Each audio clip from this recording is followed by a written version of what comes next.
നമസ്കാരം. പടക്കളത്തിലേക്ക് എല്ലാ പ്രിയ പ്രേക്ഷകർക്കും സ്വാഗതം. മണ്ണാർക്കാട് നിന്നുമാണ് പടക്കളം പ്രേക്ഷകർക്ക് മുന്നിലേക്ക് എത്തുന്നത്.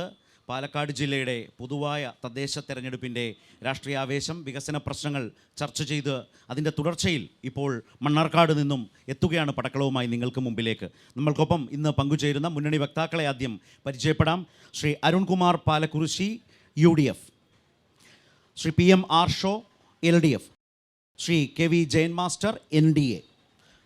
മണ്ണാർക്കാട് നിന്നും ഈ പടക്കളത്തെ സജീവമാക്കാൻ വലിയ തോതിൽ വലിയ പങ്കാളിത്തത്തോടു കൂടി തന്നെ എല്ലാവരും പങ്കുചേരുന്നുണ്ട്. എല്ലാവരെയും പടക്കളത്തിലേക്ക് സ്വാഗതം ചെയ്യുന്നു. Thank you. അരുൺ, ഇപ്പോൾ മണ്ണാർക്കാട് മേഖലയെ സംബന്ധിച്ച് UDF സ്വാധീന മേഖല എന്ന നിലയിൽ പഴയകാല കണക്കുകളും സാഹചര്യങ്ങളും നിങ്ങളുടെ മുമ്പിലുണ്ട്. പക്ഷേ ജില്ലയാകെ പരിശോധിച്ചാൽ, തദ്ദേശ തെരഞ്ഞെടുപ്പിൻ്റെ ഒരു കണക്ക് പരിശോധിച്ചാൽ ഇടതുമുന്നണിക്ക് പാലക്കാട് ജില്ലയിൽ നല്ല സ്വാധീനമുള്ളതാണ്. ജില്ലാ പഞ്ചായത്ത് അടക്കം. അപ്പോൾ ആകെ ഗ്രാമപഞ്ചായത്തുകളെണ്ണം നോക്കിയാൽ, ഇതെല്ലാം നോക്കിയാൽ അങ്ങനെ നിൽക്കുന്നുണ്ട്. അപ്പോൾ അതിൽ 2025 തദ്ദേശ തെരഞ്ഞെടുപ്പിൽ എന്തു മാറ്റമാണ് UDF പ്രതീക്ഷിക്കുന്നത്? കേരളത്തിലെ മുഴുവൻ ജനങ്ങളും പ്രതീക്ഷിക്കുന്നൊരു മാറ്റം തന്നെയാണ് കേരളത്തിലെ UDFും പ്രതീക്ഷിക്കുന്നത്.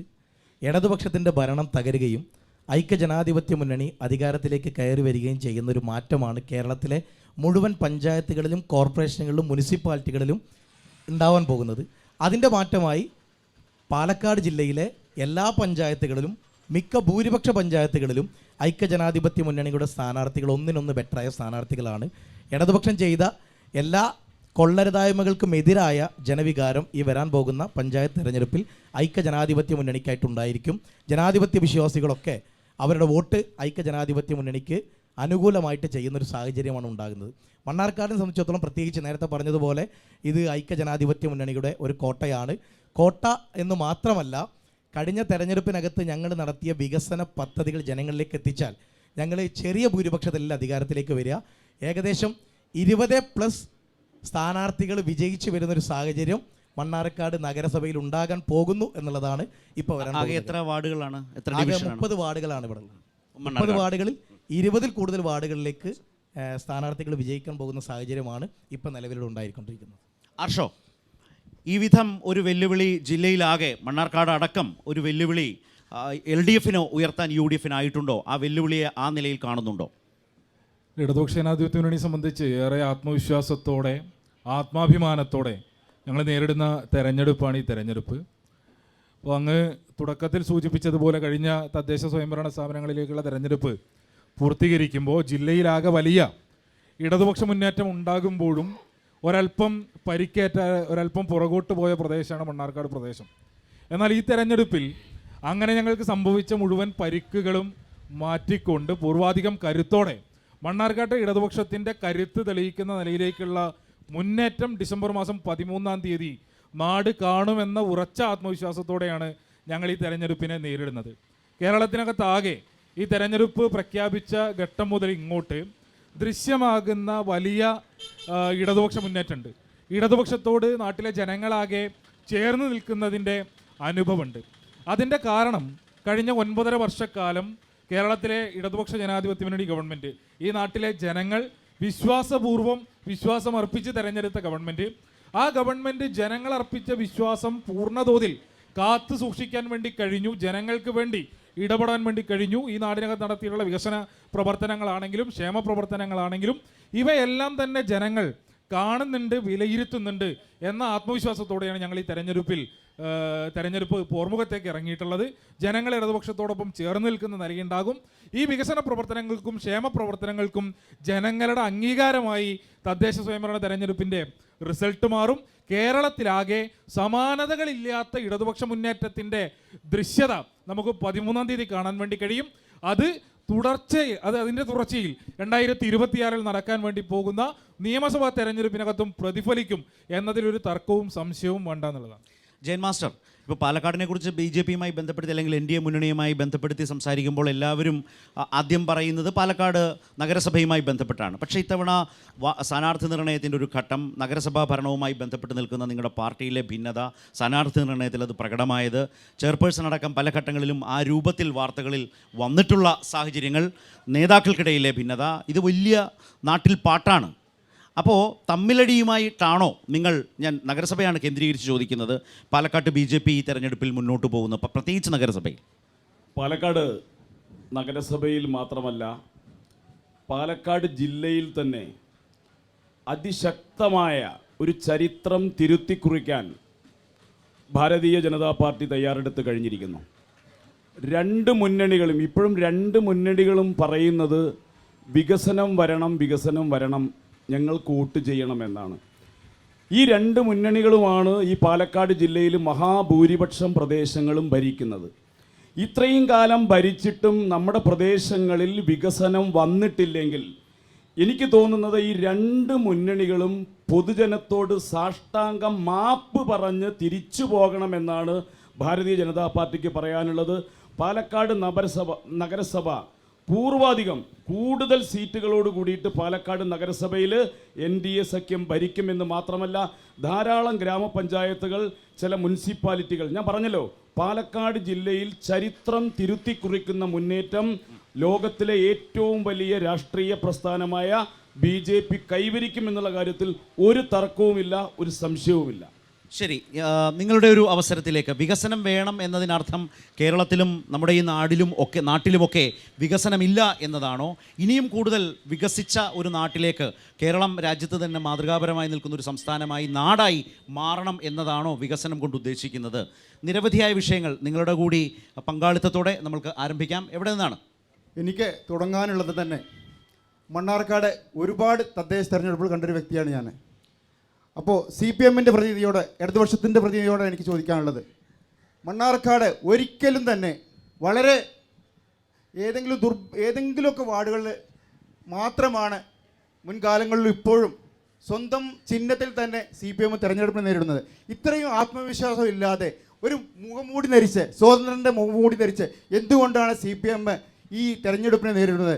ജനങ്ങൾ ഇത്രമാത്രം നിങ്ങൾക്ക് വിശ്വാസമില്ലേ എന്നാണ് എനിക്ക് ചോദിക്കാനുള്ളത്. ഹർഷോ, ഒന്ന്, സ്വതന്ത്ര സ്ഥാനാർത്ഥിയെ തെരഞ്ഞെടുപ്പിൽ മത്സരിപ്പിക്കുക എന്നുള്ളത് നമ്മുടെ രാജ്യത്ത് പുതുമുള്ളൊരു കാര്യമല്ല, അതൊരു മഹാ അപരാധവുമല്ല.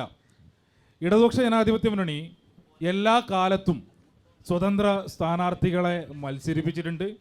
ഈ തെരഞ്ഞെടുപ്പിലും വിവിധ പ്രദേശങ്ങളിൽ അതാത് പ്രദേശങ്ങളുടെ സ്വഭാവത്തിനനുസരിച്ച് വിവിധ ഘടകങ്ങൾ പരിശോധിച്ച് ഞങ്ങൾ സ്വതന്ത്ര സ്ഥാനാർത്ഥികളെ മത്സരിപ്പിക്കുന്നുണ്ട്. ഞാൻ മനസ്സിലാക്കുന്നത് അങ്ങ് വലതുപക്ഷ രാഷ്ട്രീയത്തിൻ്റെ വക്താവാണ്, വലതുപക്ഷ രാഷ്ട്രീയത്തിൻ്റെ പ്രവർത്തകനാണ്, നേതാവാണ്. ഇത്രമേൽ രണ്ട് സ്വതന്ത്ര സ്ഥാനാർത്ഥികളെ കാണുമ്പോഴേക്കും നിങ്ങൾ ഈ ഭയപ്പെടാൻ നിൽക്കേണ്ട കാര്യം എന്താ? സ്വതന്ത്ര സ്ഥാനാർത്ഥി അല്ല, ആയിക്കോട്ടെ, നിങ്ങൾ പറഞ്ഞതനുസരിച്ച് സ്വതന്ത്ര സ്ഥാനാർത്ഥികളെ മത്സരിപ്പിക്കുക എന്നുള്ളത് എന്തോ മോശപ്പെട്ട കാര്യമാണെന്നാണല്ലോ. അങ്ങനെയാണെങ്കിൽ ആയിക്കോട്ടെ, സ്ഥാനാർത്ഥികളെ പാർട്ടിയുടെ ഔദ്യോഗിക ഭാരവാഹികളാണ് സ്വതന്ത്ര ചിഹ്നത്തിൽ മത്സരിക്കുന്നത്. നിങ്ങൾ ജനങ്ങളെ ഭയപ്പെടുന്നു. നിങ്ങൾ ജനങ്ങളെ ഭയപ്പെടുന്നു. ഞങ്ങളെ സംബന്ധിച്ച് ഞങ്ങൾ മത്സരിപ്പിക്കുന്ന സ്ഥാനാർത്ഥിയുടെ ചിഹ്നം ഏത് വേണം? അദ്ദേഹം സ്വതന്ത്ര സ്ഥാനാർത്ഥിയായി മത്സരിക്കണോ പാർട്ടി സ്ഥാനാർത്ഥിയായി മത്സരിക്കണോ എന്ന് തീരുമാനിക്കാനുള്ള എല്ലാ അവകാശവും ഞങ്ങൾക്കുണ്ട്. ആ അവകാശത്തെ ഞങ്ങൾ വിനിയോഗിക്കുന്നതിൽ അല്ല ഒരു മുഖംമൂടിയുടെയും കാര്യമില്ല. ഞങ്ങൾ ഏത് ചിഹ്നത്തിൽ മത്സരിക്കണം എന്നുള്ളത് ഞങ്ങൾ തീരുമാനിക്കും. അത് ഞങ്ങളുടെ അവകാശമാണ്. ഞങ്ങൾ സ്വതന്ത്ര ചിഹ്നത്തിലേക്ക് മത്സരിക്കുമ്പോൾ തന്നെ നിങ്ങളിങ്ങനെ ഭയക്കേണ്ടതില്ല എന്നുള്ളതാണ്. ഇടതുപക്ഷ ജനാധിപത്യ മുന്നണി ഒരു മനസ്സായി, ഒറ്റക്കെട്ടായി, ഏറ്റവും ശക്തമായി തെരഞ്ഞെടുപ്പ് ഭൂമികയിലുണ്ട്. ഞങ്ങൾ ഇടതുപക്ഷത്തിൻ്റെ രാഷ്ട്രീയം ജനങ്ങളോട് സംവദിച്ചാണ് വോട്ട് ചോദിക്കുന്നത്. സ്വാഭാവികമായും ജനങ്ങളുടെ പിന്തുണ ഞങ്ങൾക്ക് ഉണ്ടാകും എന്നുള്ളത് തന്നെയാണ് സൂചിപ്പിക്കാനുള്ളത്. അതിനോടൊപ്പം തന്നെ കൂട്ടിച്ചേർത്ത് പറയേണ്ടുന്നത്, നേരത്തെ BJP-യുടെ പ്രതിനിധി പറഞ്ഞു, പാലക്കാട് ജില്ലയിൽ BJP മലമറിക്കാൻ വേണ്ടി പോവുകയാണ്, തദ്ദേശ സ്വയംഭരണ സ്ഥാപനങ്ങളിലേക്കൊക്കെ വലിയ ചരിത്ര മുന്നേറ്റം BJP ഉണ്ടാക്കാൻ വേണ്ടി പോവുകയാണ് എന്നൊക്കെ സൂചിപ്പിക്കുന്ന നിലയുണ്ടായി. പാലക്കാട് ജില്ലയിൽ മാത്രം 28ഓളം തദ്ദേശ സ്വയംഭരണ സ്ഥാപനങ്ങളിലേക്ക് BJP-ക്ക് സ്ഥാനാർത്ഥികളില്ല എന്നുള്ളതിൻ്റെ വിവരങ്ങൾ സ്ക്രൂട്ടിനി ഉൾപ്പെടെ പൂർത്തീകരിക്കപ്പെടുന്ന ഘട്ടത്തിൽ പുറത്തേക്ക് വന്നിട്ടുള്ളതാണ്. ഈ ജില്ലയിൽ 100-ന് മുകളിൽ ഡിവിഷനുകളിലേക്ക്, വാർഡുകളിലേക്ക് മത്സരിക്കുന്നതിന് വേണ്ടി സ്ഥാനാർത്ഥിയെ പോലും കണ്ടെത്താൻ കഴിയാത്ത ആളുകളാണ് BJP. അവരാണ് ഈ ജില്ലക്കകത്ത് വലിയ മലമറിക്കൽ ഉണ്ടാക്കും എന്ന അവകാശവാദം ഉന്നയിച്ചിട്ടുള്ളത്. അവരാകെ പറഞ്ഞുകൊണ്ടിരിക്കുന്നത് പാലക്കാട് നഗരസഭയാണ്. അദ്ദേഹത്തിന് തന്നെ നേരത്തെ നാക്കുപിഴ ഉണ്ടായി പാലക്കാട് നരകസഭ എന്നുള്ളത്. പാലക്കാട് നഗരസഭ എങ്ങനെയാണ് നരകസഭയായി മാറിയത് എന്ന് കഴിഞ്ഞ 10 വർഷക്കാലം ഈ നാട് കണ്ടിട്ടുള്ളതാണ്.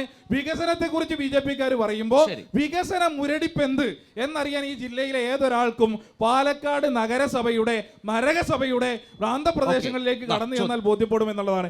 ആ മോഡൽ എന്തായാലും ഈ നാട്ടിലെ മനുഷ്യർക്ക് ശരി, വേണ്ട എന്ന് നിങ്ങൾ മനസ്സിലാക്കി. നരകസഭ എന്നൊന്നും പാലക്കാടിനെ കുറിച്ച് നിങ്ങൾ പറയേണ്ട ഒരു കാര്യമില്ല. അല്ല, താങ്കൾ പറഞ്ഞു അങ്ങനെയാണെങ്കിൽ ഞാനല്ല. കേരളമാണ് നഗരസഭ. താങ്കൾ പറഞ്ഞു. കേരളമാണ് നഗരസഭ. പാലക്കാടിനെ നിങ്ങൾ അതന്നെ നരകസഭ. അത് നിങ്ങൾ തന്നെയാണ് പറഞ്ഞത്, ഞാനല്ല പറഞ്ഞത്. കേരളത്തിലെ ഏറ്റവും കൂടുതൽ വികസനങ്ങൾ ചോദിച്ചോ. നഗരസഭകളിൽ ഒന്നാണ് പാലക്കാട്. നിങ്ങൾ മോശമായിട്ടൊന്നും പറയരുത്.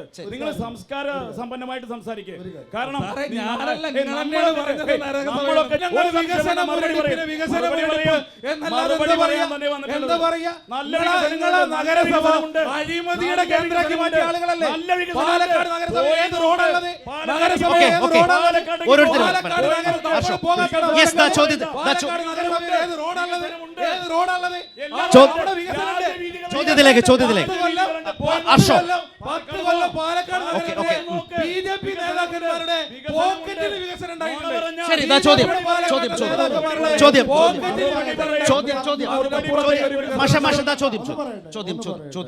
പറയട്ടെ. എനിക്ക് പ്രതിനിധിയോടാണ് പറയാനുള്ളത്.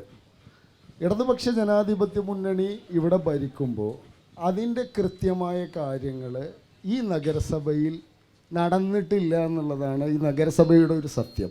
പിന്നെ ഈ നഗരസഭയുടെ വിവരക്കേട്, ഒരു തുഗ്ലക് ഭരണമാണ് ഇവിടെ നടത്തിയിട്ടുള്ളത്. 2015 ഇത് പഞ്ചായത്ത് മുനിസിപ്പാലിറ്റി ആയതിനു ശേഷം ഇതുവരെയുള്ള മുഴുവൻ നികുതികളും അടയ്ക്കണം എന്ന് പറഞ്ഞു. അതായത് ഒറ്റ തവണയായിട്ട് മുൻകാല പ്രാബല്യത്തോടെ അടക്കണം എന്ന് പറയുന്ന ഒരു സംവിധാനമാണ് ഇവിടെ നടത്തിയിരിക്കുന്നത്. അതേപോലെ ഇവിടെ ഓരോ കാര്യങ്ങളിലും UDF നടത്തിയിരിക്കുന്നത് വികസനമല്ല. നിങ്ങൾ തന്നെ നോക്കൂ, ഇവിടെയുള്ള ഈ കാണുന്ന ഷെഡ് അങ്ങോട്ട് മാറ്റും, അവിടുന്ന് ഇങ്ങോട്ട് മാറ്റും. അതേപോലെ റോഡിൽ പൂച്ചട്ടിക്ക് വെള്ളം ഒഴിക്കുന്ന ഒരു പരിപാടിയാണ്. റോഡ് ഉണ്ടാക്കിയിരിക്കുന്നത് സർക്കാരാണ്, ഫുട്പാത്ത് ഉണ്ടാക്കിയിരിക്കുന്നത് സർക്കാരാണ്. പക്ഷേ ഈ മുനിസിപ്പാലിറ്റി വികസനം എന്ന് പറയുന്നത് അവിടെ പൂച്ചെടി വെച്ചു. എന്നിട്ട് ഈ പൂച്ചെടിയിൽ നിരന്തരം വെള്ളമൊഴിക്കും. വെള്ളമൊഴിച്ചിട്ട് അത് തീർന്നു, അത് കരിഞ്ഞു പോയി. അപ്പോൾ അടുത്ത സ്റ്റെപ്പ് പൂച്ചെടി വെക്കും. അല്ലാതെ എന്ത് വികസനമാണ് ഉണ്ടായിക്കണേ? ഇവിടെ ഒരു മാലിന്യ പ്ലാന്റേഷൻ നിർബന്ധം. കോടിക്കണക്കിന് ഉറുപ്പികൾക്ക് വേണ്ടി ചുരുക്കി പറയാം, അതിനു വേണ്ടി ഒരു ചെങ്കുത്തായ മല വാങ്ങി. ചുരുക്കി പറഞ്ഞാൽ ഈ മുനിസിപ്പാലിറ്റി ഏതൊക്കെ തരത്തിലെ ആളുകളെ വഞ്ചിക്കുക, പറ്റിക്കുക എന്നല്ലാതെ മാധ്യമങ്ങളിൽ മാത്രമേ ഉള്ളൂ നിങ്ങൾ വികസന നായകൻ, വികസനത്തിന്റെ വക്താക്കൾ എന്ന് പറയാം. അരുൺ, നിങ്ങൾ 3 പേരിലേക്കും വരാം. അരുണിൽ തുടങ്ങാം. വികസനമാണ്. അതിനു മുമ്പ് ആദ്യമായിട്ട് BJP-യുടെ പ്രതിനിധി പറഞ്ഞു BJP അങ്ങോട്ട് മണ്ണാർക്കാടല്ല പാലക്കാട് നഗരസഭ മറിക്കാൻ പോവുകയാണ്, ഇത് കിട്ടുമെന്ന് പറഞ്ഞു. എന്നിട്ട് എന്തിനാണ് ഇന്നലെ രാത്രി UDF-ന്റെ സ്ഥാനാർത്ഥിയെ പണം കൊണ്ട് വശീകരിക്കാൻ പോയത് എന്നുള്ളത് വിനീതമായിട്ട് പറയണം. ഇന്നലെ രാത്രി അവിടെ പോയി UDF-ന്റെ സ്ഥാനാർത്ഥിയുടെ വീട്ടിൽ പോയിട്ട് നിങ്ങൾ നോമിനേഷൻ പിൻവലിക്കണം, നിങ്ങൾക്ക് വേണ്ട പണം ഞാൻ നൽകാമെന്ന് BJP-ക്കാർ പറഞ്ഞിട്ടുണ്ടെങ്കിൽ ഒരു കാര്യം അവരോട് പറയുന്നു, പാലക്കാട് നഗരസഭ മാറും. അത് നരകസഭയാണോ നഗരസഭയാണോ എന്ന് നമ്മൾ തീരുമാനിക്കും. ഇപ്പോൾ ചോദിച്ച ചോദ്യം ബഹുമാനപ്പെട്ട NCPയുടെ നേതാവാണ് ചോദിച്ചത്. വികസനം മണ്ണാർക്കാട് ഉണ്ടായിട്ടില്ല എന്നാണ് പറഞ്ഞത്. നേരെ മുക്കണ്ണം പാലത്തിൻ്റെ മുമ്പിലേക്കൊന്ന് പോകണം. ഈ നിൽക്കുന്ന ബിൽഡിങ്ങിന് പകരം മുക്കണ്ണം പാലത്തിൽ മഹാനായ മുൻ പ്രധാനമന്ത്രി രാജീവ് ഗാന്ധിയുടെ പേരിൽ ഒരു പുതിയ ആയുർവേദ ഡിസ്പെൻസറി അവിടെ ആരംഭിച്ചിട്ടുണ്ട്. അതൊന്ന് പോയി കാണണമെന്ന് വിനീതമായിട്ട് അഭ്യർത്ഥിക്കുന്നു. നേരെ കോടതിപ്പടി ബസ് പേയിലേക്ക് പോകണം. അവിടെ നല്ലൊരു ലൈബ്രറി പ്രവർത്തനം നടക്കുന്നുണ്ട്, അതൊന്ന് കാണണമെന്ന് ആരംഭിക്കുന്നു. അതുപോലെ തന്നെ മണ്ണാർക്കാട് താലൂക്ക് ആശുപത്രിയിലേക്ക് പോകണം. പാവപ്പെട്ട താലൂക്ക് ആശുപത്രിയിലെ 100 കണക്കിന് ആളുകൾക്ക് ഡയാലിസിസ് കൊടുക്കുന്നത്, അതിന് പണം ചെലവാക്കുന്നത് ഈ മണ്ണാർക്കാട് നഗരസഭയാണ്. ഇത് മാത്രമല്ല, മണ്ണാർക്കാട്ടിലെ മുഴുവൻ അംഗൻവാടികളും പരിശോധിക്കണം. ആ അംഗൻവാടി മുഴുവൻ സ്മാർട്ടാക്കി മാറ്റിയ ആദ്യത്തെ നഗരസഭ നമ്മുടെയാണ്. മാത്രമല്ല, ഇടതുപക്ഷത്തിന്റെ ലോക്കൽ കമ്മിറ്റിയുടെ സെക്രട്ടറി ആയിരിക്കുന്ന ഇവിടുത്തെ കൗൺസിലർ ആയിരുന്ന നേതാവിന് പോലും അംഗൻവാടിക്ക് പണം അനുവദിച്ചത് ഈ നഗരസഭയാണ് എന്നുള്ളത് മനസ്സിലാക്കണം. ഇതല്ല ഒന്നല്ല 100 കണക്കിന് വികസനങ്ങൾ മണ്ണാർക്കാട് വിളിച്ചു പറയാൻ നമുക്കുണ്ട്. അതുകൊണ്ട് വികസന കാര്യത്തിൽ തർക്കം വന്നാൽ ഈ പേപ്പർ മുഴുവൻ ഇന്ന് വൈകുന്നേരം വരെയല്ല, നാളെ അതിനുള്ള സമയമില്ല, തീരില്ല എന്നുള്ളത് പറയാൻ ആഗ്രഹിക്കുന്നു. ആർഷോ, ഈ വികസനത്തിന്റെ ഈ വിശദീകരണത്തിൽ തർക്കമുണ്ടോ? ആർഷോയെ സംബന്ധിച്ച് എന്ത് പറയുന്നു LDF? കേരളത്തിനകത്ത് സർവത്ര മേഖലയ്ക്കകത്തും വികസനം ഉണ്ടാവണം എന്നുള്ള കാഴ്ചപ്പാടോടുകൂടിയാണ് ഇടതുപക്ഷം കേരളത്തിൽ മുന്നോട്ട് പോയിക്കൊണ്ടിരിക്കുന്നത്. ഇപ്പോൾ കഴിഞ്ഞ 9.5 കൊല്ലത്തിനകത്ത് കേരളത്തിലുണ്ടായ മാറ്റം നമ്മളെടുത്ത് പരിശോധിച്ചാൽ സമസ്ത മേഖലകളിലും അത് പ്രകടമാണ്. 2016 മുൻപുണ്ടായിരുന്ന കേരളം എങ്ങനെയായിരുന്നു എന്നത് ഈ നാട്ടിലെ മനുഷ്യർ മറന്നു കാണാൻ വേണ്ടി ഒരു സാധ്യതയുമില്ല. 2016 മുൻപ് വികസന മുരടിപ്പിൻ്റെ കേന്ദ്രമായിരുന്ന നമ്മുടെ നാടിനെ സമസ്ത മേഖലകളിലും ഇടതുപക്ഷം ഉണ്ടാക്കിയിട്ടുള്ള മാറ്റം എന്നതിപ്പോൾ പൊതുവിദ്യാഭ്യാസ രംഗമാണെങ്കിലും ആരോഗ്യ മേഖലയാണെങ്കിലും കേരളത്തിൻ്റെ വ്യാവസായിക അന്തരീക്ഷം എങ്ങനെ മാറി എന്നുള്ളതിനെ സംബന്ധിച്ചും അടിസ്ഥാന സൗകര്യ വികസനമാണെങ്കിലും സർവത്ര മേഖലകളിലും കേരളത്തിനകത്ത് സമാനതകളില്ലാത്ത മുന്നേറ്റത്തിനും വികസന പ്രവർത്തനങ്ങൾക്കും ഈ കാലയളവ് സാക്ഷ്യം വഹിച്ചിട്ടുണ്ട്. 2021 നിയമസഭാ തെരഞ്ഞെടുപ്പിൻ്റെ വേളയിലേക്ക് നമ്മൾ എത്തുന്ന ഘട്ടത്തിൽ ഈ വികസന പ്രവർത്തനങ്ങളും ക്ഷേമ പ്രവർത്തനങ്ങളും മുൻനിർത്തി തന്നെയാണ് കേരളത്തിലെ ജനങ്ങൾ ഇടതുപക്ഷത്തോട് ചേർന്ന് നിൽക്കുന്ന നിലയുണ്ടായത്. ഈ കാലയളവിൽ നമുക്കറിയാലോ, ഒരു ഘട്ടത്തിലും കേരളത്തിൽ യാഥാർത്ഥ്യമാകില്ല എന്ന് ഈ നാടിനകത്ത് പ്രഖ്യാപിക്കപ്പെട്ടിരുന്ന പലതും യാഥാർത്ഥ്യമായി നമ്മൾ കണ്ടു. ദേശീയപാതയുടെ വികസനം ഉൾപ്പെടെ ഇന്ന് നമ്മൾ ഈ തെരഞ്ഞെടുപ്പിനെ അഭിമുഖീകരിച്ചുകൊണ്ടിരിക്കുമ്പോൾ ദേശീയപാത വികസനം അതിൻ്റെ അവസാന ഘട്ടത്തിൽ നിൽക്കുകയാണ്. അത് സാധ്യമാകില്ല എന്ന് പ്രഖ്യാപിക്കപ്പെട്ടതായിരുന്നു. നമ്മുടെ നാട്ടിൽ ദേശീയപാത അതോറിറ്റി ഓഫീസ് അടച്ചുപൂട്ടി തിരിച്ചുപോയതായിരുന്നു. ഇങ്ങനെ സാധ്യമാകില്ല എന്ന് പ്രഖ്യാപിക്കപ്പെട്ട പലതും യാഥാർത്ഥ്യമാക്കിയതിൻ്റെ അനുഭവം മുൻനിർത്തിക്കൊണ്ട് തന്നെയാണ് ഈ നാടിനകത്തെ ജനങ്ങളുടെ മുൻപിലേക്ക് തെരഞ്ഞെടുപ്പിൽ ഇടതുപക്ഷം പോകുന്നത്. വൻകിട വികസന പ്രവർത്തനങ്ങൾ മാത്രമല്ല, വികസനം അതിൻ്റെ പൂർണ്ണാർത്ഥത്തിലെത്തണമെങ്കിൽ വൻകിട വികസന പ്രവർത്തനങ്ങൾ മാത്രം പോരാ, ഈ നാട്ടിലെ ജനങ്ങളുടെ ജീവിത നിലവാരം മെച്ചപ്പെടുത്തണം എന്ന ഇടതുപക്ഷ ബോധ്യത്തിൽ, ഇടതുപക്ഷ കാഴ്ചപ്പാടിൽ ഊന്നി നിന്നുകൊണ്ട് നടത്തിയിട്ടുള്ള പ്രവർത്തനങ്ങളുണ്ട്. ആ പ്രവർത്തനങ്ങളാകെ നാട്ടിലെ ജനങ്ങളുടെ ജീവിതത്തിലുണ്ടാക്കിയ മാറ്റത്തിന്റെ തുടർച്ചയിലാണ് ലോകത്തിന് അഭിമാനമാം വിധം അതിദാരിദ്ര്യ നിർമ്മാർജ്ജനം ഉൾപ്പെടെയുള്ള മഹത്തായ നേട്ടങ്ങൾ കൈവരിക്കുന്നതിന് വേണ്ടി ഈ നാടിന് സാധ്യമായിട്ടുള്ളത്. സ്വാഭാവികമായും ആ വികസന കാഴ്ചപ്പാടിനോടൊപ്പം ജനങ്ങൾ അണിനിരക്കും എന്നത് തന്നെയാണ് ഞങ്ങൾ പ്രതീക്ഷിക്കുന്നത്. ശരി മാഷെ, നിങ്ങളെക്കുറിച്ചൊരു പ്രധാനപ്പെട്ട BJP കുറിച്ചൊരു പ്രധാനപ്പെട്ട ആക്ഷേപമാണ് ഇപ്പോൾ UDF പ്രതിനിധി അരുൺ ഉന്നയിച്ചത്. എന്താണ് മറുപടി? ആക്ഷേപങ്ങൾ ആർക്കും ഉന്നയിക്കാം. പാലക്കാട് ജില്ലയിൽ പാലക്കാട് മുനിസിപ്പാലിറ്റിയെ കുറിച്ചാണ് ഇവിടെ സംസാരിക്കുന്നത്. എനിക്ക് തോന്നുന്നു കേരളത്തിൽ ഏറ്റവും കൂടുതൽ വികസനം നടന്നിട്ടുള്ള മുനിസിപ്പാലിറ്റികളിൽ ഒന്ന് പാലക്കാടാണ്. ഞാൻ ചോദിക്കട്ടെ, CPM-ൻ്റെ ആളുകൾ, കോൺഗ്രസിൻ്റെ UDF-ൻ്റെ ആളുകൾ പറയുന്നത് വികസനം ഉണ്ടായിട്ടില്ല, ഇനിയും വികസനം വേണമെന്നാണ് പറയുന്നത്. നിങ്ങളല്ലേ ഇത്രയും കാലം ഈ പാലക്കാടിൽ മഹാഭൂരിപക്ഷം പഞ്ചായത്തുകളിലും മുനിസിപ്പാലിറ്റികളും ഭരിച്ചത് നിങ്ങളാണല്ലോ. ഇനിയും ഇത്രയും കാലം ഭരിച്ചിട്ട് ഇനിയും ഇവിടെയൊന്നും വികസനം ഉണ്ടായിട്ടില്ലെങ്കിൽ നിങ്ങളുടെ രണ്ടുപേരുടെയും പരാജയമാണ് എന്ന് നിങ്ങൾ ഈ പൊതുജനത്തിന് മുമ്പിൽ തുറന്ന് സമ്മതിക്കുകയല്ലേ?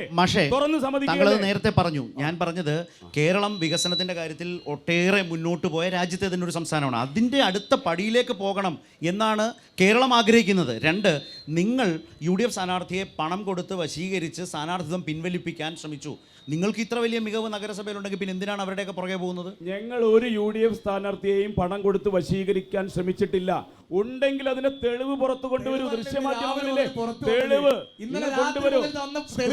കഴിയട്ടെ.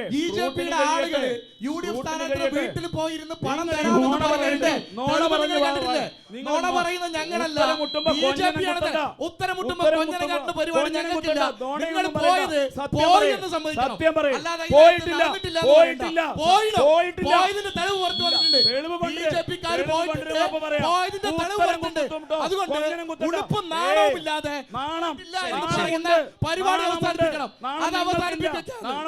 നിങ്ങൾക്കില്ല. ചോദ്യം എനിക്ക് ചോദിക്കാനുള്ള CPM-ൻ്റെയും BJP-യുടെയും ആൾക്കാരാണ്. നിങ്ങൾ ഇവിടെ വന്നിട്ട് ഈ അനിയമ്പാബിയും ചേട്ടമായും കളിക്കണ്ട.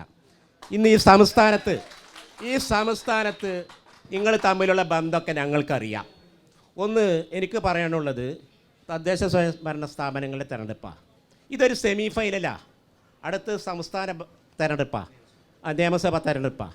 അപ്പോൾ ഇതൊരു സെമി ഫൈനലാണ്. മണ്ണാർക്കാട് മുനിസിപ്പാലിറ്റിയെ സംബന്ധിച്ചിടത്തോളം, ഞാൻ ഈ പ്രദേശത്തുകാരനാണ്, ഞാൻ ട്രേഡ് യൂണിയൻ നേതാവും കൂടിയാണ്. ഞാൻ ഒരൊറ്റ കാര്യം പറയട്ടെ, ഇവിടെ നിർമ്മാണ ക്ഷേമനിധി തൊഴിലാളികൾ 17 വർഷമായിട്ട് 5ൻ്റെ പൈസ ഈ ക്ഷേമനിധിയുടെ ആൾക്കാർക്ക് നിങ്ങൾ കൊടുക്കാൻ തയ്യാറായി. ഒറ്റ ഉദാഹരണം ഞാൻ പറയും. ഞാൻ ആ ട്രേഡ് യൂണിയൻ്റെ ആളാകൊണ്ടാണ്. ഇവർ ഇതൊക്കെ വക മാറ്റി ഇവർ തമ്മിലുള്ള ഒരു തീർപ്പാണ് ഇവിടെ നടക്കുന്നത്. അപ്പോൾ അതുകൊണ്ട് എനിക്ക് പറയാനുള്ളത്, ഇവിടുത്തെ വികസന പ്രവർത്തനമൊന്നും ആർക്കും ഈ ജനങ്ങളിൽ എല്ലാവർക്കും അറിയാം. അപ്പോൾ എന്താണ് ഇവിടെ നടക്കുന്നതെന്ന്. ക്ഷേമം ഒന്ന് എടുത്തിട്ട് വരാം. ഒരു വിമർശനം, ഒരു അഭിപ്രായം വന്നു. ഇതെവിടെയാണെന്ന് വെച്ചാൽ കൊടുക്കും. ഈ സുഹൃത്ത് ചേട്ടമ്പാവയുടെ അനിവയുടെ കാര്യം പറഞ്ഞു, അതുകൊണ്ടൊരു കാര്യം പറയാൻ ഉദ്ദേശിച്ചതാണ്. കേരളത്തിലെ പത്തനാപുരം എന്ന് പറയുന്ന കൊല്ലം ജില്ലയിലൊരു അസംബ്ലി മണ്ഡലമുണ്ട്. അവിടെ ഒരു UDFൻ്റെ കോൺഗ്രസിൻ്റെ പഞ്ചായത്ത് പ്രസിഡന്റ്, ഒരു ന്യൂനപക്ഷ വിഭാഗത്തിൽപ്പെട്ട ഒരാൾ നമ്മുടെ സംസ്ഥാനത്തെ മന്ത്രിയായിട്ടുള്ള ഗണേഷ് കുമാറിനെ പുകഴ്ത്തി എന്ന് പറഞ്ഞുകൊണ്ട് 24 മണിക്കൂറിനകം പാർട്ടിയിൽ നിന്ന് പുറത്താക്കി. അപ്പോൾ കോൺഗ്രസിൻ്റെ പ്രവർത്തക സമിതി അംഗമായിട്ടുള്ള ശശി തരൂർ ദിവസവും കോൺഗ്രസിൻ്റെ നേതാക്കന്മാരെ അപകീർത്തിപ്പെടുത്തുന്നു എന്ന് മാത്രമല്ല, നരേന്ദ്രമോദിയെ പുകഴ്ത്താൻ RSSകാരോടും BJPക്കാരോടും മത്സരിച്ചുകൊണ്ടിരിക്കുകയാണ് ശശി തരൂർ. ആ ശശി തരൂരിൻ്റെ ഒരു രോമത്തെ തൊടാൻ നിങ്ങൾക്ക് കഴിയുമോ? ഒന്ന് നോട്ട് ചെയ്ത് വെച്ചോണേ. അരുണും ആർഷോയും. ഞാൻ ചോദിക്കുന്ന ആർഷോടാണ്. പിന്നെ 2016 ശേഷമാണ് കേരളം വികസിച്ചത് എന്ന് പറഞ്ഞതിനോടാണ്. ഞാൻ 65 വയസ്സുള്ളൊരു പൗരനാണ്. ഞാൻ 32 വർഷം ഗൾഫിൽ പോയി നിന്നാണ്. ഇവിടെ ഈ ഇരിക്കുന്നതിൽ ഏതാണ്ട് 50% ഗൾഫുകാരായിരിക്കും എന്നുള്ളതാണ് എൻ്റെ ധാരണ. അപ്പോൾ ഞങ്ങൾ പോണതിൻ്റെ മുന്നേ 1970 കാലങ്ങളിൽ, അല്ലെങ്കിൽ ബ്രിട്ടീഷുകാർ ഇന്ത്യ ഒഴിഞ്ഞു പോയ കാലത്ത് ഇവിടെ അരി പോലും കിട്ടാണ്ടായിരുന്നില്ല. അവിടുന്ന് കൊടുന്ന് യഥേഷ്ടം അരി കാശ് കൊടുത്താൽ കിട്ടേണ്ട അവിടേക്ക് എത്തിച്ചത് കോൺഗ്രസ്സാണ്. പക്ഷേ ഇവരിപ്പോൾ പറയുന്നത് 2016 മുതൽ കേരളം എന്തോ ആയിന്ന്. എൻ്റെ ഇതിൽ എൻ്റെ മനസ്സിലേക്ക് അത് തോന്നിയിട്ടില്ല. കാരണം വികസനം എന്താണെന്ന് ഇപ്പോഴും കേരളം വികസിച്ചിട്ടില്ല. മറ്റു രാജ്യങ്ങളെ അപേക്ഷിച്ച് നമ്മൾ പാകിസ്ഥാനെ അല്ലെങ്കിൽ ബംഗ്ലാദേശിനെ അല്ലെങ്കിൽ പിന്നെ നേപ്പാളിനെ ശ്രീലങ്കനെയൊക്കെ കണ്ടു പറയുമ്പോൾ ഇന്ത്യ വികസിച്ചിട്ടുണ്ട്. അപ്പോൾ ഈ നമ്മുടെ രാജ്യത്തെ സംസ്ഥാനങ്ങളുമായി താരതമ്യം ചെയ്താലോ? കേരളത്തിൽ ഇപ്പോൾ ചെറിയൊരു വികസനം വന്നത്, ഞാൻ BJPനെ പൊക്കി പറയല്ല, എല്ലാ പൊതുമേഖലാ സ്ഥാപനങ്ങൾ, കോൺഗ്രസ് ഉണ്ടാക്കിയ പൊതുമേഖലാ സ്ഥാപനങ്ങൾ വിറ്റ് തുലച്ച് എന്തെങ്കിലും ജനങ്ങൾക്ക് കൊടുക്കണ്ടേ എന്നുള്ള നിലക്ക് ചില റോഡുകൾ നേരാക്കുന്നുണ്ട്. അതിന് പിന്നെ നാസർ പറഞ്ഞ മാതിരി ചേട്ടൻ ബാബി അനിയബാബി തുല്യമാണ്. പിന്നെ ഒരു കാര്യം, അതായത് നമ്മുടെ രാജ്യത്തെ മറ്റ് സംസ്ഥാനങ്ങളുമായി താരതമ്യം ചെയ്താൽ നമ്മളെക്കാൾ മികവോടെ നിൽക്കുന്നതാണോ മറ്റ് സംസ്ഥാനങ്ങൾ? നമ്മൾ അവർക്ക് മുമ്പിലാണോ വല്ലാതെ പിന്നിലാണോ? കേരളം നമ്പർ 1 എന്ന് ഇപ്പം എല്ലാവരും പറയും. ഈ നമ്പർ 1 ആക്കിയത് ഇടതുപക്ഷ സർക്കാരോ അല്ലെങ്കിൽ മുമ്പ് ഭരിച്ച സർക്കാരുകളോ അല്ല, ഞങ്ങളെ പോലത്തെ ഈ വിദേശങ്ങളിൽ പോയി ജോലി ചെയ്യുന്ന ലക്ഷക്കണക്കിന് ആളുകളുടെ പിന്നെ വേർപ്പിന്റെ നീരാണ് ഈ കേരളത്തിന്റെ വികസനം എന്നുള്ളതാണ് ഞങ്ങൾക്ക് പറയുന്നത്. ശരി, അപ്പോൾ ഇവിടുന്ന് തുടങ്ങാം. ശശി തരൂരിനെ കുറിച്ചാണ് രാഷ്ട്രീയമായ ചോദ്യം കോൺഗ്രസിനോട്. നിരന്തരം കോൺഗ്രസിനെ ബുദ്ധിമുട്ടിച്ചിട്ടും BJP വല്ലാതെ പുകഴ്ത്തിയിട്ടും ശശി തരൂർ എന്ന പ്രവർത്തക സമിതി അംഗത്തെ രാഷ്ട്രീയമായി ചലഞ്ച് ചെയ്യുന്നില്ല, തൊട്ടിട്ടില്ല, സംഘടനപരമായ നടപടിയില്ല. ജനാധിപത്യ പാർട്ടിയാണ്. അഖിലേന്ത്യാ കോൺഗ്രസ് കമ്മിറ്റിയുടെ പ്രസിഡന്റ്ഷിപ്പിലേക്ക് മത്സരിച്ചൊരു സ്ഥാനാർത്ഥി കൂടിയാണ് ശശി തരൂർ. അദ്ദേഹം ചോദിച്ചതുപോലെ ശശി തരൂരിനെ പാർട്ടി വിരുദ്ധ പ്രവർത്തനം നടത്തിയതിൻ്റെ പേരിൽ ഒരു ഇന്നോവ കാറ് വിട്ട് TP ചന്ദ്രശേഖരനെ പോലെ വെട്ടിക്കൊല്ലാൻ കോൺഗ്രസ് തീരുമാനിച്ചിട്ടില്ല എന്നുള്ളതാണ് ഞങ്ങൾക്ക് പറയാനുള്ളത്. രണ്ട് വേലിക്കകത്ത് ശങ്കരൻ അച്യുതാനന്ദൻ എന്ന് പറയുന്ന കേരളത്തിൻ്റെ മുഖ്യമന്ത്രി, നിങ്ങൾ വിളിച്ചു പറഞ്ഞ ഒരു മുഖ്യമന്ത്രി കേരളത്തിലുണ്ടായിരുന്നു. കേരം തിങ്ങും കേരള നാട് KR ഗൗരി നയിക്കട്ടെ എന്ന് പറഞ്ഞ KR ഗൗരിയമ്മ കേരളത്തിനകത്തുണ്ടായിരുന്നു. ഇവരൊക്കെ പാർട്ടിക്കെതിരെ പറഞ്ഞപ്പോൾ നിങ്ങൾ എന്താണ് ചെയ്തത്? അതൊന്നും ചെയ്യാൻ ഞങ്ങൾ തൽക്കാലം തയ്യാറല്ല എന്ന് നിങ്ങളോട് പറയുന്നു.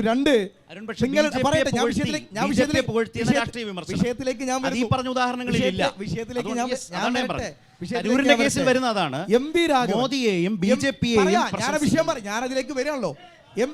MP രാഘവൻ ഉൾപ്പെടെയുള്ള ആളുകൾ പല കാര്യങ്ങളും പറഞ്ഞിട്ടുണ്ട്. BJPക്കകത്ത് നിന്നുകൊണ്ട് CPMന്റെ പ്രധാനപ്പെട്ട ഒരു നേതാവിനെ ചർച്ചയ്ക്ക് വിളിച്ച് ഹോട്ടൽ മുറിയിൽ കൊണ്ടിരുത്തിയതിൽ കോൺഗ്രസോ മുസ്ലിം ലീഗോ ഇല്ല എന്നുള്ളത് നിങ്ങൾ മനസ്സിലാക്കണം.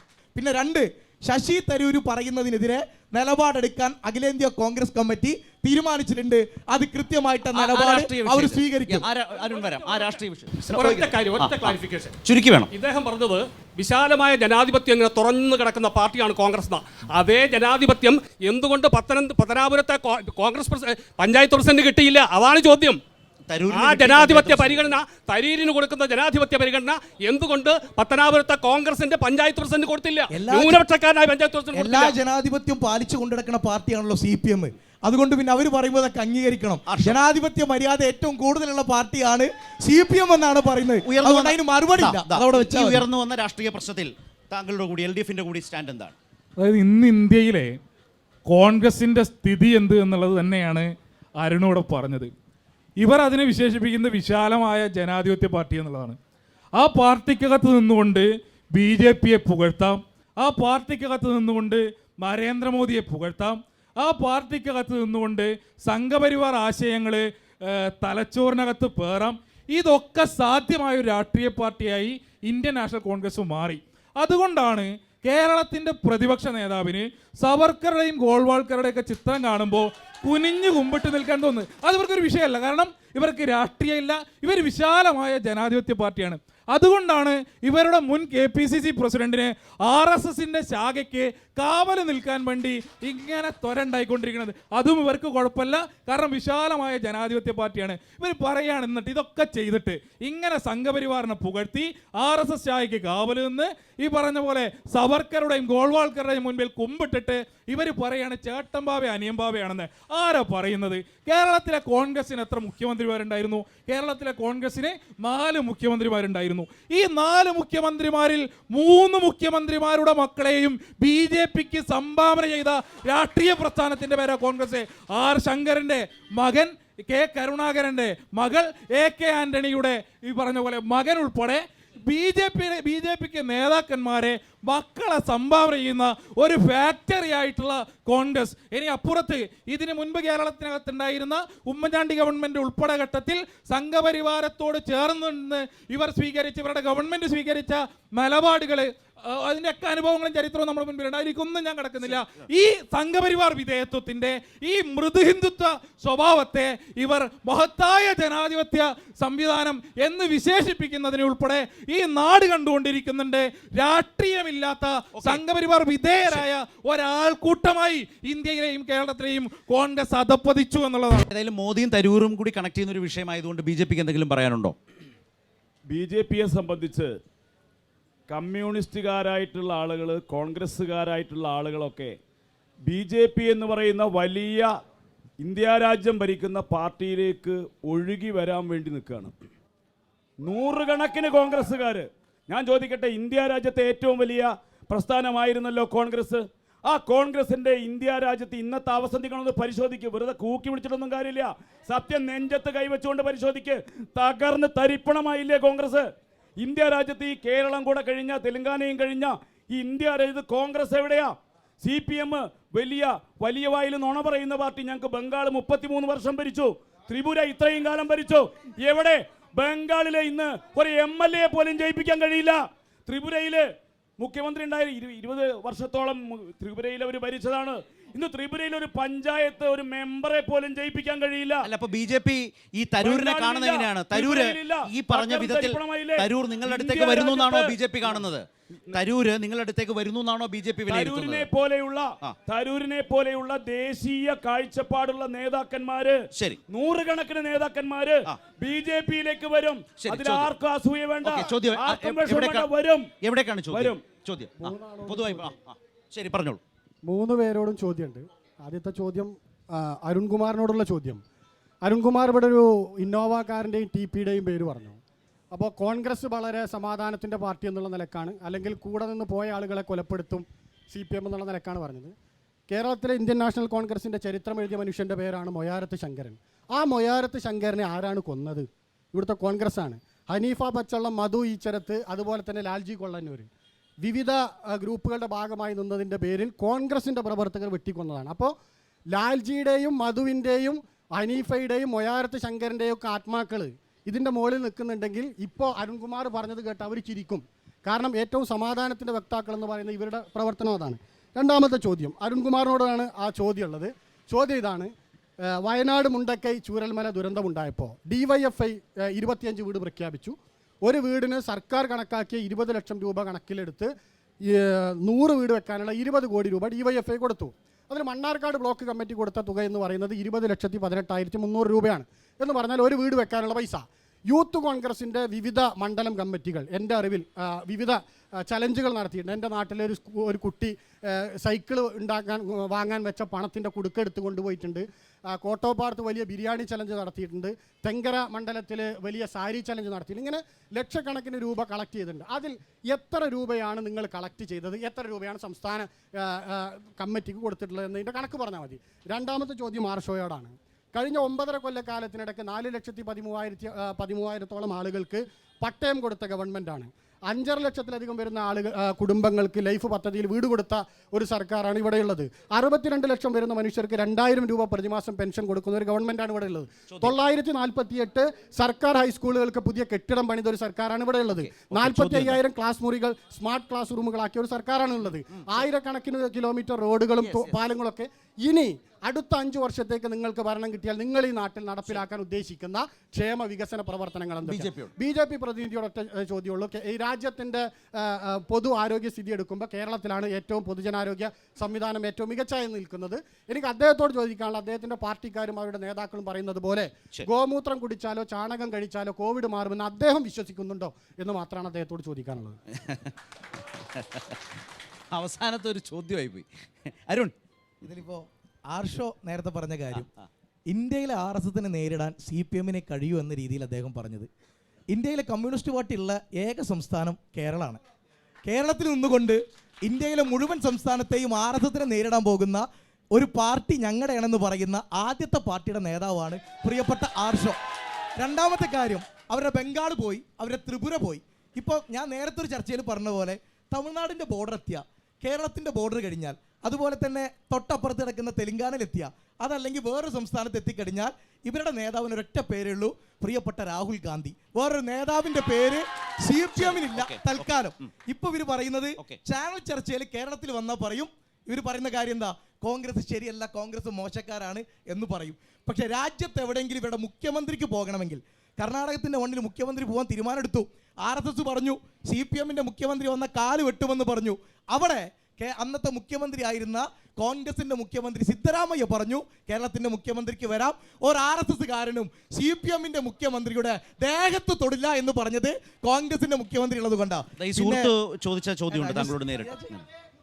ഞാൻ പറയട്ടെ, ഞാനല്ലേ, നിങ്ങൾ ചോദ്യം ചോദിച്ചില്ലേ ശ്രീരാജ്, ചോദ്യം ചോദിച്ചില്ലേ ശ്രീരാജ്, ഗണഗീതത്തെ കുറിച്ചാണ് ചോദ്യം. ശ്രീരാജ് ചോദ്യം ചോദിച്ചു, ഗണഗീതം പാടിയതിനെ കുറിച്ച് ഞാൻ തരുന്നുണ്ടല്ലോ ശ്രീരാജ്. അത് പറയും, അത് കഴിഞ്ഞ് അപ്പുറത്തേക്ക് പോകാം. അല്ല, അദ്ദേഹം പറയട്ടെ, ആർഷോ, CPM RSSനെ പ്രതിരോധിക്കാൻ ഒട്ടും കെൽപ്പുള്ള പാർട്ടിയല്ല, ഇതാണ് അരുൺ പറഞ്ഞു വെച്ചത്. നിങ്ങൾ കേരളത്തിൽ മാത്രം. ഇതിനകത്ത് അരുൺ സംസ്ഥാനങ്ങൾ എണ്ണി പറയുമ്പോൾ തിരിച്ച് അതേപോലെ കോൺഗ്രസ് അധികാരത്തിൽ ഉണ്ടായിരുന്ന ഇന്ന് കോൺഗ്രസ് ഇല്ലാതായ സംസ്ഥാനങ്ങളുടെ എണ്ണം പറയുമ്പോൾ അത് കൂടുതലായിരിക്കും. ഞാൻ അതിലേക്ക് കടക്കാനേ ഉദ്ദേശിക്കും.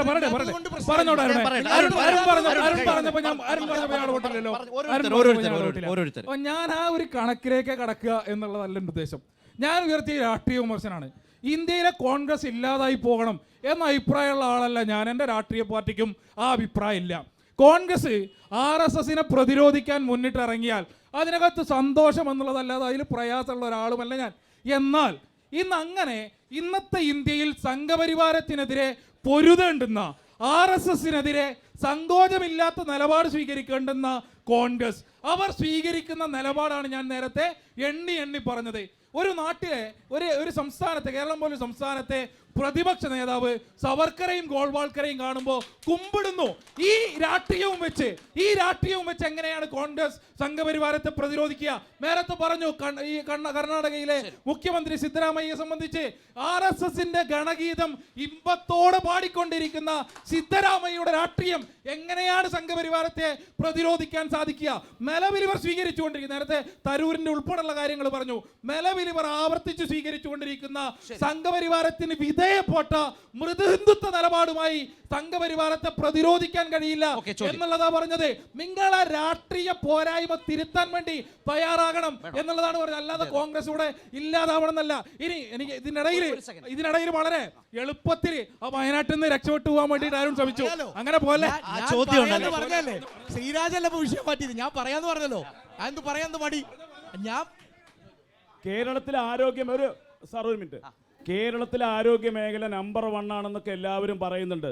അന്ന് ആ ആശുപത്രി ചുമര് ഇടിഞ്ഞു വീണ് മരിച്ച ആ പാവപ്പെട്ട സഹോദരിയുടെ ആത്മാവ് പൊറുക്കില്ല, ഒരു സംശയം വേണ്ട. നമ്പർ 1 എന്ന് പറഞ്ഞിട്ട് കേരളത്തിൽ കാര്യമായിട്ട് ഒരു നമ്പർ 1 ഇല്ല. അങ്ങനെ നമ്പർ 1 ഉണ്ടെങ്കിൽ അതൊക്കെ പ്രധാനമന്ത്രിയുടെ നരേന്ദ്രമോദിയുടെ ഇത് മാത്രമാണ്. പിന്നെ ഗോമൂത്രം, ഈ വിശ്വാസവുമായി ബന്ധപ്പെട്ട് അതുപോലെയുള്ള ആ പഴഞ്ചൻ ചോദ്യങ്ങളൊന്നും സുഹൃത്തെ ചോദിക്കും. നമ്മൾ 21-ാം നൂറ്റാണ്ടിലാണ് ജീവിക്കുന്നത്. 21-ാം BJP-യുടെ നേതാക്കന്മാർക്ക് പറഞ്ഞു കൊടുക്കണം നിങ്ങള്. ചോദ്യങ്ങളൊന്നും ചോദിക്കരുത്. ഗോമൂത്രവും നമ്മൾ ചാണകമാണോ? ഈ ചർച്ചയെ വഴിതിരിച്ചു വിടരുത് പ്ലീസ്. നിങ്ങൾ ഇതുപോലെയുള്ള പഴയ കാലത്തേക്ക് കൊണ്ടുപോകരുത് സുഹൃത്ത്. അവിടെ ഇരിക്കൂ. അത് ഒരൊറ്റ കാര്യമുള്ളതിലേ എന്നോട് പറഞ്ഞ ഇത് 21-ാം നൂറ്റാണ്ടാണെന്ന് നിങ്ങളുടെ നേതാക്കളോട് പറഞ്ഞാൽ തീരുന്ന പ്രശ്നമേയുള്ളൂ. നിങ്ങൾ എന്നോട് പറഞ്ഞു, ഞാൻ നിങ്ങളോട് മറുപടി പറഞ്ഞു, അത്രയേ ഉള്ളൂ. ആ പ്രശ്നം തീർന്നു. വികസനത്തെ കുറിച്ചായിരുന്നു ഞാൻ പറയാൻ ഉദ്ദേശിച്ചത്. ഈ സുഹൃത്ത് വന്നു, ആളുകൾ പറഞ്ഞു കഴിഞ്ഞു. അപ്പൊ അരുണിന്റെ വയനാട് മുണ്ടക്കൈ ചൂരൽമല ആരോഗ്യ മേഖലയിൽ ഒരുപാട് അതിന്റെ പ്രശ്നങ്ങൾ മറുപടിയിലേക്ക്. ആനുകാലികമായി നിലനിൽക്കുന്നുണ്ട്. ഓക്കേ. അതുപോലെ തന്നെ സമയം വികസനം റോഡ് പൊളിഞ്ഞു പോയാൽ നരേന്ദ്രമോദിയുടെ അക്കൗണ്ടിലേക്ക് പോകുന്നു. റോഡ് നല്ലതാണെങ്കിൽ അത് റിയാസിന്റെ അക്കൗണ്ടിലേക്ക് വരുന്നു. പാലം പൊളിഞ്ഞാൽ നരേന്ദ്രമോദിയുടെ അക്കൗണ്ടിലേക്ക് വരുന്നു. പാലം നന്നായാൽ റിയാസിന്റെ അക്കൗണ്ടിലേക്ക് വരുന്നു. അതിന് ഉത്തരം പറയേണ്ടത് ആവശ്യമാണ്. ഇവരുടെ എല്ലാം എടുത്ത് വേഗത്തിൽ വേണം, സമയം തീരാറായി. പറയാൻ ഒന്നിച്ച് അവർ നോട്ട് ചെയ്തിട്ട് പറഞ്ഞോളൂ. വേഗത്തിൽ വേണം. ഒരു കാര്യം കൂടെ പറഞ്ഞോട്ടെ, ചുരുക്കി വേണം, സമയം തീരില്ല. ഈ വയനാട് ദുരിതാശ്വാസത്തിന്റെ ഫണ്ടിന് വിവരം പറഞ്ഞു. പറഞ്ഞ ഏതെങ്കിലും കാലത്ത് ചോദ്യമുണ്ട്. കോൺഗ്രസ് പിരിച്ച ഫണ്ട് അതിനുവേണ്ടി വിനിയോഗിച്ച ഒരു ചരിത്രമുണ്ടോ? സി കെ ജി എന്ന് പറയുന്ന കോൺഗ്രസ് നേതാവിന് സ്മാരകം പണിയാൻ ഫണ്ട് പിരിച്ചു, അതിനുവേണ്ടി വിനിയോഗിച്ചില്ല. CM സ്റ്റീഫന് സ്മാരകം പണിയാൻ വേണ്ടി ഫണ്ട് പിരിച്ചു, അതിനുവേണ്ടി വിനിയോഗിച്ചില്ല. 1000 വീടുകൾ നിർമ്മിക്കാൻ വേണ്ടി ഫണ്ട് പിരിച്ചു, അത് വിനിയോഗിച്ചില്ല. വയനാട് ദുരിതാശ്വാസത്തിന് ഫണ്ട് പിരിച്ചു, പുട്ടടിച്ചു. ചോദ്യം. ഹലോ ഒരു മിനിറ്റ്. ഞാൻ ചോദ്യം ഒരു ഡൗട്ട് ചോദിക്കാനുള്ളതാണ്. ആർഷനോട് ചോദിക്കാനുള്ളത്. അപ്പോൾ അതിന് മുമ്പ് അരുൺകുമാറിനോട് ഞാൻ ഡയലോഗ് പറയുന്നുണ്ട്. അതായത് മാർക്സിസ്റ്റ് ഹലോ ഏയ് ഞാൻ പറയട്ടെ, ഞാൻ പറഞ്ഞിട്ട് പറഞ്ഞാൽ മതിയോ? ഞാൻ പറയട്ടെ. പ്രധാനപ്പെട്ട വിഷയമാണ്. അതിനാദ്യം മറുപടി പറയട്ടെ. ആർഷോ അതിനാദ്യം മറുപടി പറയട്ടെ. ചെറിയ വിഷയമല്ല. നമ്മുടെ സമയം തീരുന്നതുകൊണ്ട് നിങ്ങൾക്ക് എടുക്കേണ്ടതൂടെ എടുത്തിട്ട് അവരിലേക്ക് പോകുന്നത് അടുത്ത റൗണ്ടിൽ അവർ പറഞ്ഞ് അവസാനിപ്പിക്കും. അത് ചെറിയ മറുപടി അല്ല, ചെറിയ കാര്യം. ആയിക്കോട്ടെ, അതിവിടെ ഉണ്ട്, അരുണിനോടും ഉണ്ട്. ആ മറുപടി പറയട്ടെ. വേറെ ആരുമില്ലല്ലോ. റൈറ്റ്. അപ്പൊ നിങ്ങളുടെ ചോദ്യങ്ങൾ എടുത്തിട്ടുണ്ട്. ഇവിടെ അവർ നോട്ട് ചെയ്തിട്ടുണ്ട്. ആദ്യം അരുണിലേക്ക്, അത് കഴിഞ്ഞ് ആർഷോയിലേക്ക്, അതുപോലെ BJP-യിലേക്ക്, മാഷിലേക്ക്. മുണ്ടക്കൈ ചൂരൽമലയുമായി ബന്ധപ്പെട്ട ചോദ്യം അടക്കം വന്നിരിക്കുന്നു. വയനാടിന് വലിയ ഞാൻ പറയാം. ആർഷോ പറഞ്ഞു, പിന്നെ പിണറായി വിജയൻ കർണാടകയിലേക്ക് എത്തണമെങ്കിൽ RSSനെ പേടിച്ച് വരാൻ പറ്റില്ല. അതിനൊരു മറുപടി അന്ന് പിണറായി വിജയൻ പറഞ്ഞിട്ടുണ്ട്. ഒരു മുഖ്യമന്ത്രി ആയിരിക്കുന്ന പിണറായി വിജയൻ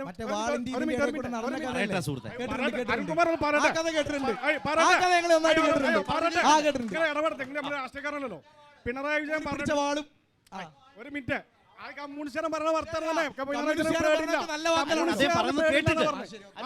ഒരു പാർട്ടിക്കാരനല്ലാത്ത പിണറായി വിജയന് വരാൻ പേടില്ല. അത് ഭരണത്തിലിരിക്കുമ്പോൾ അതിൻ്റെതായ ചട്ടമാറ്റങ്ങൾ ഉണ്ടാവും കേട്ടോ. ഈ വന്ന ചോദ്യങ്ങൾ ഇവർ 3 പേര് നോട്ട് ചെയ്തിട്ടുണ്ട്. നിങ്ങളുമായി ബന്ധപ്പെട്ട് വന്ന ചോദ്യങ്ങൾക്ക് മറുപടി ആവാം. നിങ്ങളുടെ അവസരമാണ്, 3 പേരുടെ അവസരമാണ്. അവസാന ഘട്ടത്തിലേക്ക് നമ്മൾ നീങ്ങുന്നു. മുണ്ടക്കൈയുടെ വിഷയമാണ് ചോദിച്ചത്. ആ വിഷയം ഉണ്ടായ അന്നു മുതൽ ഏറ്റവും കൂടുതൽ അവിടേക്ക് ചെന്ന ആളെന്നത്തെ യൂത്ത് കോൺഗ്രസിന്റെ സംസ്ഥാന പ്രസിഡന്റും യൂത്ത് കോൺഗ്രസിന്റെ ഭാരവാഹികളുമാണ്. അവിടെ പണിയെടുത്ത് വീടുകൾ നിർമ്മിച്ചു കൊടുക്കാമെന്ന തീരുമാനമെടുത്തതിൻ്റെ ഭാഗമായി കേരളത്തിലെ എല്ലാ പഞ്ചായത്തുകളിലും മണ്ഡലം കമ്മിറ്റികൾ 25,000 രൂപ സമാഹരിക്കണമെന്നുള്ള തീരുമാനമെടുത്തു. ആ തീരുമാനത്തിൻ്റെ ഭാഗമായി ഓരോ മണ്ഡലം കമ്മിറ്റികളും 25,000 രൂപ തിരിക്കാൻ തീരുമാനിച്ചു. മണ്ണാർക്കാട് നിയോജക മണ്ഡലത്തിലെ 3 പറയട്ടെ SFIയുടെ നേതാവേ, അപ്പോൾ 3 മണ്ഡലം കമ്മിറ്റികൾ 25,000 രൂപ അക്കൗണ്ടിലേക്ക് ഇട്ട് അതിൻ്റെ റെസിപ്റ്റ് ഉണ്ട്. ബാക്കി മണ്ഡലം കമ്മിറ്റികളുടെ പ്രവർത്തനവുമായിട്ട് മുന്നോട്ട് പോകുന്നു. കേരളത്തിലെ എല്ലാ മണ്ഡലം കമ്മിറ്റികളും പിരിച്ച കാശ് യൂത്ത് കോൺഗ്രസിൻ്റെ അക്കൗണ്ടിലുണ്ട്. KPCCയുമായി ബന്ധപ്പെട്ട് അതിൻ്റെ വീട് നിർമ്മാണം നടക്കുമ്പോൾ ആ വീടുകൾ കൃത്യമായിട്ട് കൊടുക്കും. നേരത്തെ അവർ ചോദിച്ചതുപോലെ കോൺഗ്രസ് പിരിച്ച് ഏതെങ്കിലും വീട് കൊടുത്തിട്ടുണ്ടോ എന്ന് ചോദിച്ചാൽ നേരെ താഴേക്ക് കൊടുവാളിക്കുണ്ടിൻ്റെ താഴത്തേക്ക് ഇറങ്ങണം. അവിടെ ഒരു വീട് കോൺഗ്രസ് വെച്ച് കൊടുത്തിട്ടുണ്ട്. അതൊന്ന് പോയിട്ട് കാണണമെന്ന വിനീതമായിട്ട് അഭ്യർത്ഥനയാണ് നിങ്ങളോട് തരാനുള്ളത്.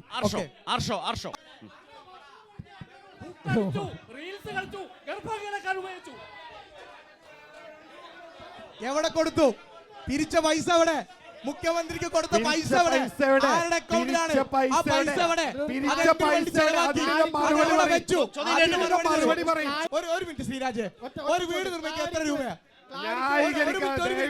ഒരു വീട് നിർമ്മിക്കാൻ എത്ര രൂപ? ന്യായീകരണ തൊഴിലാളികളൊന്നും ഒരു വീട് നിർമ്മിക്കാൻ എത്ര രൂപ? ന്യായീകരണ 600 സ്ക്വയർ ഫീറ്റ് വീട് നിർമ്മിക്കാൻ എത്ര രൂപ നിങ്ങൾക്ക് ചെലവാകും? ഞങ്ങൾ 1000 സ്ക്വയർ ഫീറ്റ് വീട് 600 സ്ക്വയർ ഫീറ്റ് വീട് നിർമ്മിക്കാൻ നിങ്ങൾക്ക് മറുപടി എത്ര രൂപ പറയട്ടെ. ചെലവാകും?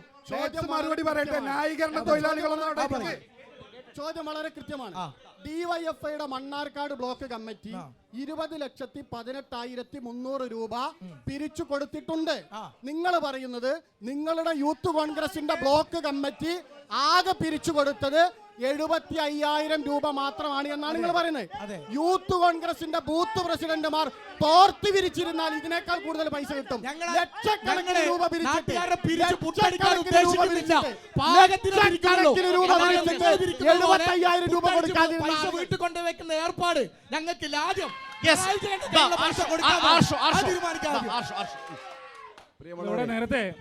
ഇവിടെ നേരത്തെ റെസിപ്റ്റ് ഉണ്ട് സുഹൃത്തെ.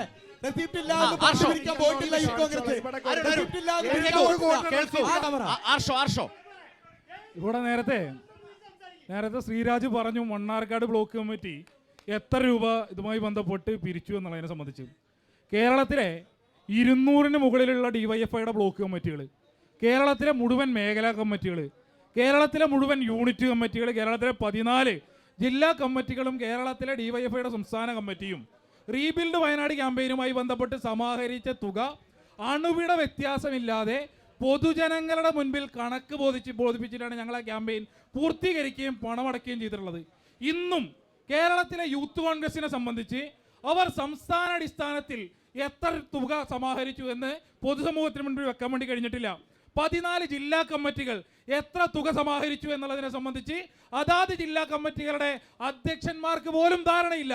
ഇതിന്റെ പേരിൽ ഈ പണത്തിനകത്ത് തിരിമറി ഉണ്ടായതിന്റെ പേരിൽ 1 ഡസന് മുകളിൽ മണ്ഡലം പ്രസിഡന്റുമാരെ സസ്പെൻഡ് ചെയ്യേണ്ടി വന്നില്ലേ യൂത്ത് കോൺഗ്രസിനകത്ത്?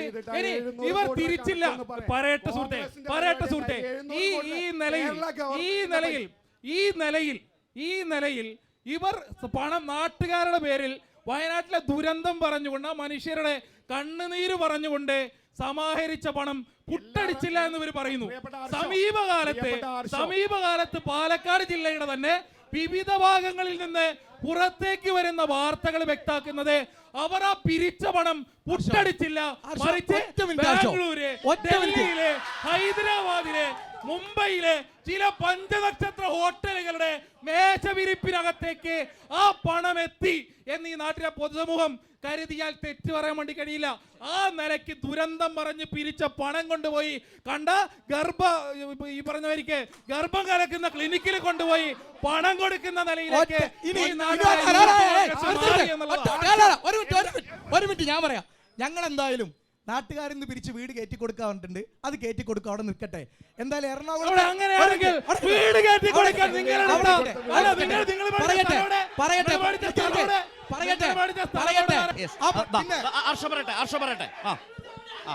ഹലോ അത് പറയും.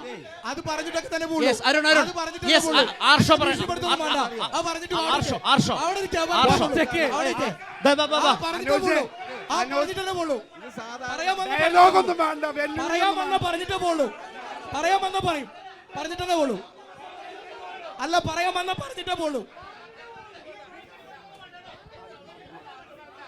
ഭീഷണി വേണ്ട, അവിടെ ഇരുന്നോളൂ.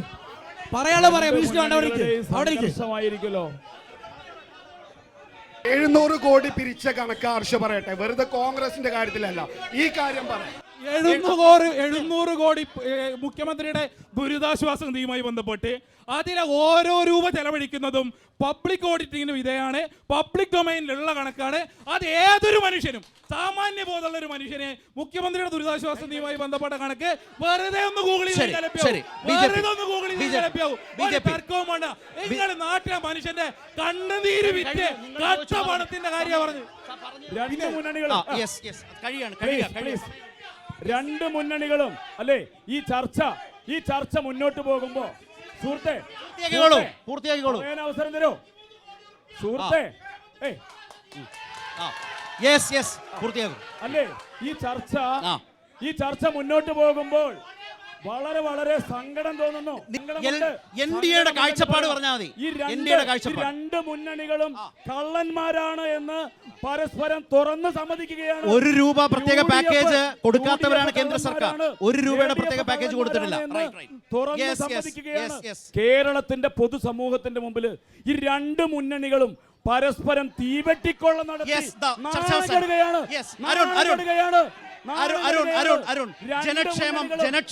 ജനക്ഷേമം ഈ തെരഞ്ഞെടുപ്പിൽ അവസാനമായി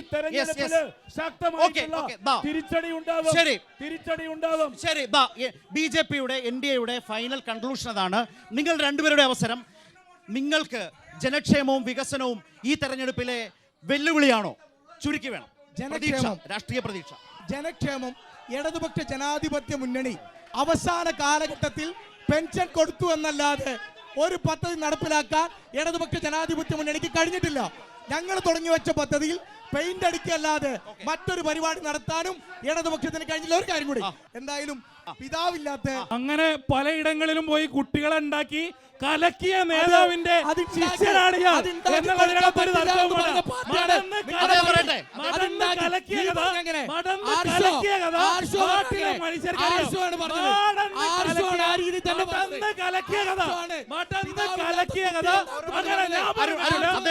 ഞാൻ പറഞ്ഞിട്ടില്ല. മടന്ന് കലക്കിയതിനെ കുറിച്ച് നാട്ടിലെ മനുഷ്യരാകെ പടന്ന് പറയുന്നുണ്ട് എന്നുള്ളതിലൊരു തർക്കവും വേണ്ട. ഞാൻ നേരത്തെ സൂചിപ്പിച്ചതുപോലെ, ഇവിടെ അങ്ങ് ചോദിച്ചതുപോലെ, ഇവിടെ നടത്തിക്കൊണ്ടിരിക്കുന്ന ക്ഷേമ പ്രവർത്തനങ്ങൾ അത് 1980 EK നായനാർ ഗവൺമെന്റ് ആരംഭിച്ചത് മുതൽ ഇങ്ങോട്ട് അതാത് ഘട്ടങ്ങളിൽ വർദ്ധിപ്പിച്ചുൾപ്പെടെ നടത്തിക്കൊണ്ടിരിക്കുന്ന ക്ഷേമ പ്രവർത്തനങ്ങൾക്ക് ജനങ്ങളുടെ വോട്ടുണ്ടാകും. അതുൾപ്പെടെ ജനങ്ങളുടെ മുൻപിൽ അവതരിപ്പിച്ചുകൊണ്ടാണ് ഏതായാലും വളരെ ശക്തമായി മുന്നണികൾ പാലക്കാടിന്റെ തെരഞ്ഞെടുപ്പ് രംഗത്ത് നിൽക്കുന്നതാണ് നമ്മൾ കണ്ടത്. മണ്ണാർക്കാട് ഈ തെരഞ്ഞെടുപ്പ് പോരാട്ടത്തിൽ അതാണ് പടക്കളത്തിൽ കണ്ടത്. Thank you.